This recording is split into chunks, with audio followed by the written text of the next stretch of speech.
It's a beautiful day in this neighborhood, a beautiful day for our neighbor.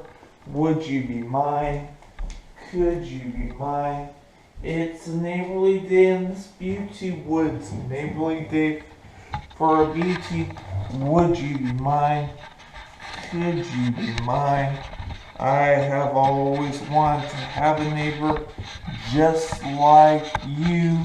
I've always wanted to live in this neighborhood with you, so let's make the most of this beautiful day. Since we're together, we might as well say, would you be mine? Could you be mine? Won't you be my neighbor? Won't you please? Won't you please? Please won't you be my neighbor? Hello, television neighbors. Here we are, visiting again. Look what I brought for you today. A postcard of New York.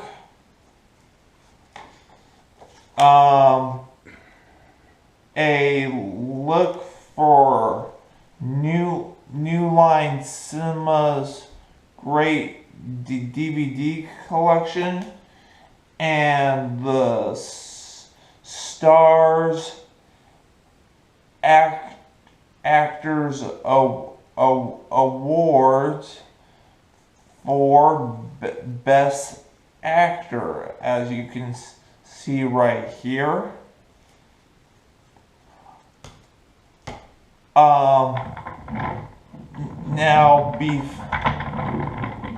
Now before we have some make believe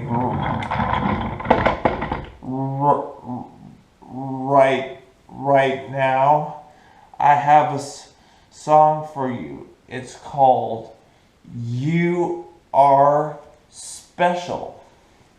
You are my friend, you are special. You are my friend, you're special to me. You are the only one like you, my friend. I like you in the daytime, in the nighttime, anytime that you feels the right time. For a friendship with me, you see, FRIND,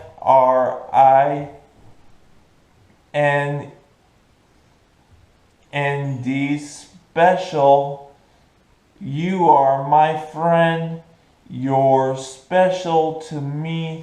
There's only one in this wonderful world. You are special. FRIEND. That's how we spell friend. FRIEND. Well, let's get the trolley and we'll have some make believe. All right. Now we've been pretending that Mr. McFeely has been substituting for Miss Harriet Elizabeth Cal doing science experiments the last time. And he's been doing quite well in teaching both Daniel and XDL some work in their science classes. So let's pretend that Mr. McFeely is teaching Queen Sarah a lesson in science about the the neurons on how to make neurons and protons,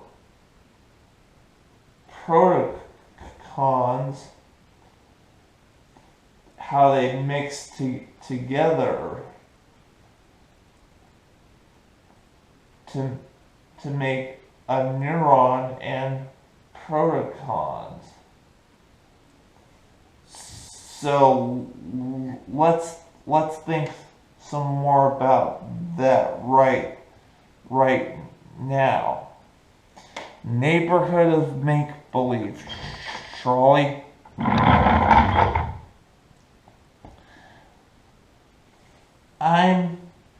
I'm Daniel, and I liked our last lesson, Mr.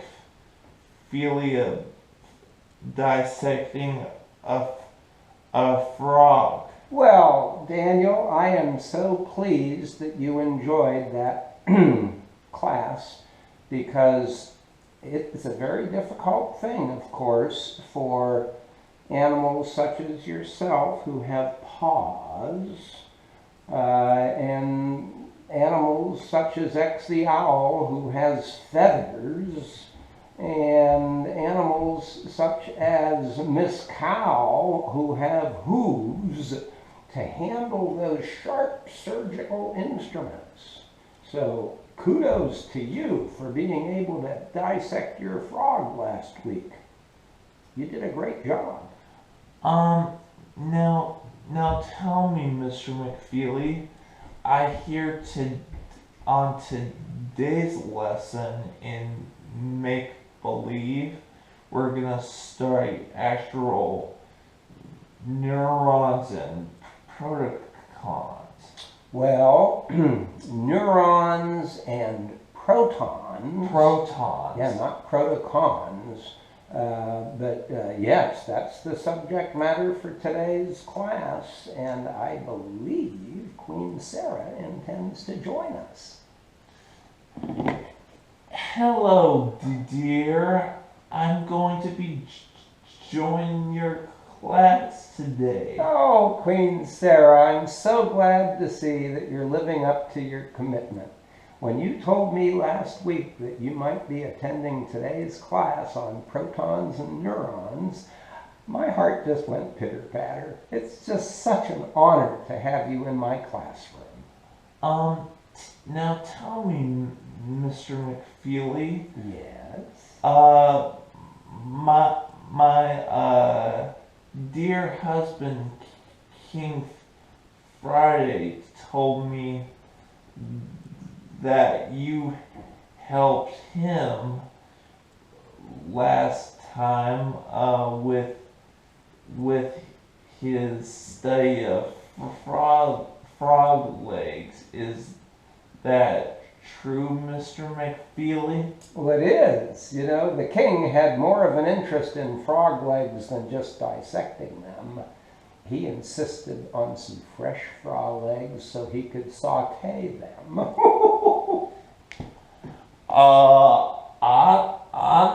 I never thought that this science class would be the perfect opportunity for us to study a bit every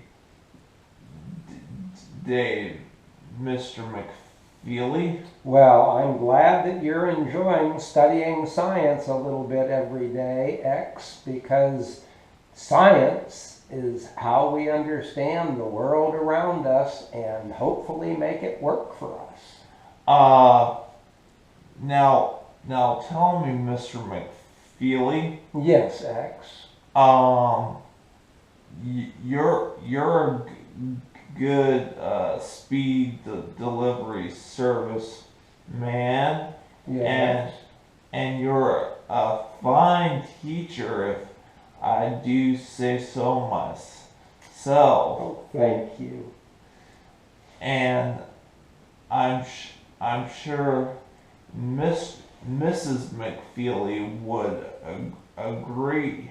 Well, I'm not so sure about that. She has very high expectations for me. But yeah, I suppose deep down inside she would agree with you. Well, we'll have to pretend some more about our next class in the neighborhood of make believe some other time, Trolley. But thank you so much, Trolley. Okay. Wow. Just because science and entertainment is the way of the future doesn't mean that you have to stop believing in yourself. I wonder what's going to happen the next time. What would you tell Mr. McFeely about those science grades in that neighborhood? Well, we'll think some more about that next time. Oh, I'm getting a phone call from Mr. C S Lewis, the author of the Chronicles of Narnia books. Here's the phone number. Hello, is this Mr. C.S. Lewis on the phone that I'm speaking to? Oh, it is I. You must have caller ID to know that it was me calling you. How about that? How are you, Victor? Yes, pick up the phone. I did. I'm on the phone. I have hands free. Yes, this is Mr. Sprinkle calling from the Victor Sprinkle television studio's house. How are you today, Mr. Lewis? I am very well, thank you. And how are you? Good. Oh, good. Glad to hear that. The reason why I'm calling is I was wondering if my television neighbors and I could come over to your neighborhood apartment for a visit. Well, sure. I live right down the street from your studio. I haven't tidied up this morning, but if you don't mind my house being a little untidy, I'd be more than happy to sit down and chat with you and your television neighbors. All right. Well, we'll see you in just a few minutes. Okay. And thank you for calling at my television house, Mr. Lewis. Oh, you're quite welcome, Victor. Looking forward to seeing you. All right. Goodbye. Bye. All right. Let's go to our neighborhood apartment right now to meet Mr. C.S. Lewis at his neighborhood apartment house. Come along. Wow, I can't believe it. I mean, the world-renowned Mr. Clive Stable Lewis. Oh, you didn't even know what the C and the S stand for. I thought we were going to have to play 20 questions. And I'm shaking with my left hand, Victor, because I just had shoulder surgery and I can't use my right hand yet. That's quite all right with me. Well, I wanted to make sure that your television audience knows that you're supposed to shake hands with your right hand if you can, but I'm doing lefty today. I like to introduce you, by the way, to my television friend. This is Mr. Clive Stable Lewis. Hello, television neighbor. How are you? Oh, I think they're fine. So, Yes, sir. Mr. Clive Stable Lewis. Yes, you can just call me Clive. All right, Clive. How did you get the name? Well, that was my grandfather's name, Clive, and they had very unstable times when he was growing up, and there was famine and revolution and everything else. So my parents wanted to name me after my grandfather, Clive, but they said we are living in more stable times, and so they named me Clive Stable. And as a little boy, I took a little bit of ribbing and joking about my name because it is a little different, and that's why I adopted the name of C.S. Lewis. Now, tell me a little bit about this book, Chronicles of Narnia, because I was always fascinated about this book for young children all over the world. Could you tell me a little bit about this book, Certainly. Clive? Certainly. Well, for starters, it's a children's fantasy. You know all about the Lion, the Witch, and the Wardrobe. The Chronicles of Narnia rank right up there with magic and monsters and evil and good, but written at a level that can be appreciated by young children without scaring them too much. So that was the fine balance, to have evil and good versus evil, and have good win, but have evil, really close to winning, so that we could scare kids just a little bit, but not too much. And at the end, everybody would feel good about the book.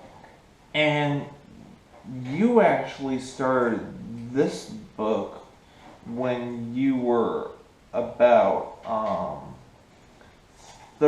13 years old. How did you know that? That's absolutely right. I knew it when I was visiting with Chef James Anderson the other day. Yeah, well, he's my best friend. Did he tell you about me starting that book when I was only 13? Yes, he did. Wow, that's amazing. Yeah, I guess he knew that, because he was my best friend even then. In fact, he used to kid me a little bit about, hey, let's go out and play ball and play soccer and play baseball and everything, and I was often too busy working on my book. I guess that's how he remembered that I started it when I was only 13. And he would often used to make you some cookies. No, he would. He started cooking at a very young age as well. That's why he's so good at it now. I see that there's a person over there behind the camera that's going like this. I think that means speed it up. Oh, but I have one more question before I leave back to my television. Okay, I'm listening. Please. Okay. I suppose for young children, whether they're old or young, I suppose they would get a lot of good information to not only read this book that you wrote, but often share some thoughts and reflect their childhood memories on the cares of the hearts that are inside of you. Absolutely. I couldn't have said that better myself. You were absolutely right. Well, thank you so much, Clyde. It was a pleasure and an honor to meet you, Victor. I've been a big fan of yours ever since your first episode, taking over for poor departed Mr. Rogers. Well, I should head back to my television house. Okay. But it was good to meet you, Mr. Lewis. It was great to meet you too, Victor. Bye-bye. You know, being trustworthy is sort of making up a story about yourself, and when you're feeling trustworthy and everybody's having special gifts about your books, you can feel trustworthy about it too. It's such a good feeling to know you're alive. It's such a happy feeling. You're growing inside, and when you wake up ready to say, I think I'll make a snappy new day. It's such a good feeling. A very good feeling. The feeling you know that I'll be back when the day is new and I'll have more ideas for you, and you'll have things you want to talk about. I will too. We'll always be together, no matter how old or how young we get. Until next time, bye.